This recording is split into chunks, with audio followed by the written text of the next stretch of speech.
You're not ready for this one. Imagine walking into a room full of people who laugh at you, whisper behind your back, and mock you, only to find out moments later you're the one who will lead them into battle. Yeah, this story? It's not fiction. It's her story. Before we dive in, if you love powerful, real-life stories of women breaking barriers and proving their worth, hit that like button right now and subscribe to her Mission Diaries. Trust me, you won't want to miss what happens next. Steam filled the military showers, swirling with the chatter of young recruits at the Navy training base. It was day 3 of Hell Week and everyone's nerves were frayed. The women in the unit, just 3 of them, had already been labeled quota picks by a few of the louder men. The jokes were constant. The snickers, sharper than the freezing water. Amid the noise, one woman stood silently. Her name tag simply read, Harper.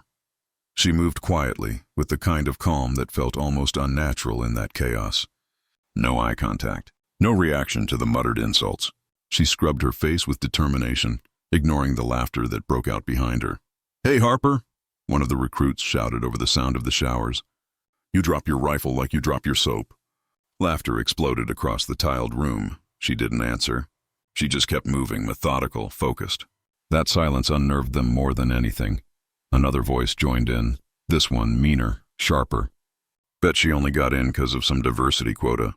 No way she makes it past next week." But what they didn't know, what not a single one of them even imagined, was that Harper wasn't just another trainee. She wasn't there to prove herself. She was there to evaluate them, because Harper wasn't a recruit. She was Commander Alyssa Harper, the youngest female Navy SEAL leader in her division, sent undercover to observe how her incoming unit handled diversity, stress, and leadership. She had earned her trident through blood and grit years before any of them had even thought about enlisting. But her mission wasn't about showing rank. It was about seeing who they truly were when no one was watching. So she endured the jokes, the mockery, the sideways glances, until the moment of truth came. The next morning, at 500, the recruits were lined up on the freezing sand. Their drill instructor barked orders like bullets. Then, suddenly, the base commander arrived, flanked by 2 officers. "Every head snapped up straight. Recruits!" the instructor shouted. "Meet your new operations leader for this cycle." And as the officer stepped aside, revealing the woman in fatigues beneath the crisp cap, the air stopped. It was Harper, the same woman they had laughed at in the showers less than 24 hours earlier. But now, her presence carried a weight that made even the boldest voices fall silent. The nameplate on her uniform gleamed under the early sun, Commander A. Harper, Naval Special Warfare. A gasp rippled through the ranks. One recruit's mouth literally dropped open. Her eyes scanned the group, calm and unreadable. When she finally spoke, her voice was steady and razor-sharp. "Yesterday," she said, "I learned everything I needed to know about this team. Some of you judged without knowledge. Some of you led without words. From this point forward, you'll be judged not by your talk, but by your courage."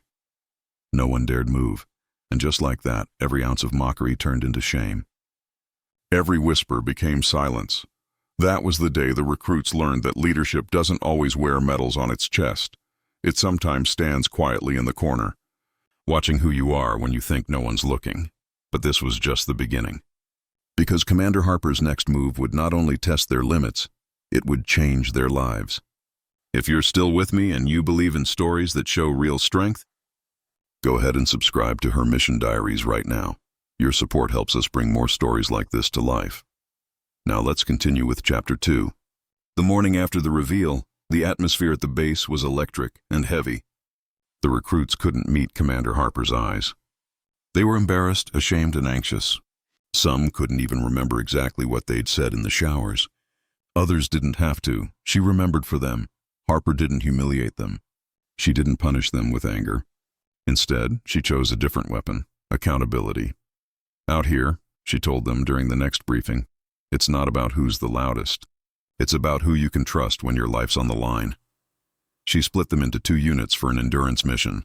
The task: navigate 5 miles of dense coastal terrain, carry a 200-pound raft, and make it back within 2 hours.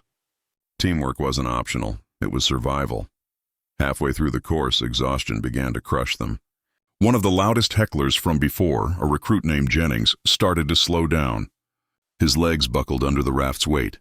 Without hesitation, Harper dropped her pack, took his place under the raft and barked, "Move! Don't think, just move!" Every muscle in her body screamed, but she didn't falter. She carried that burden like it weighed nothing. And something changed in that moment. The recruits didn't just see her as a commander, they saw her as one of them. By the time they crossed the finish line, no one was laughing anymore. Jennings, sweat-soaked, gasping for air, walked up to her, eyes wide with something that looked like respect. "Commander," he said quietly, "I misjudged you."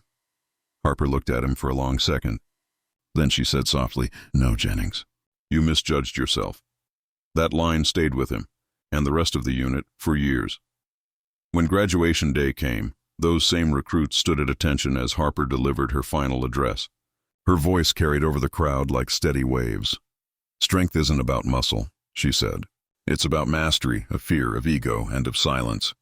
Remember, the people you underestimate today may be the ones saving your life tomorrow." Applause broke out, but Harper didn't smile. She just nodded, eyes scanning her team one last time. They weren't perfect, but they had learned.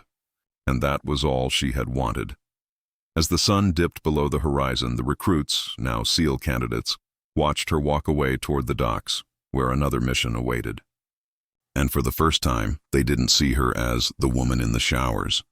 They saw her for who she really was, their commander, their protector, their teacher. And somewhere in the silence, Harper smiled to herself. Because respect isn't demanded, it's earned. And she had earned it the hard way. If this story moved you, if it made you think twice about judging someone before you know their journey, then do one thing right now. Hit that like button and subscribe to her Mission Diaries for more true, powerful, and emotional stories of women who rise, lead, and inspire. This is her Mission Diaries, where every story reminds you, strength isn't about who stands tallest, but who stands firm when the world looks down.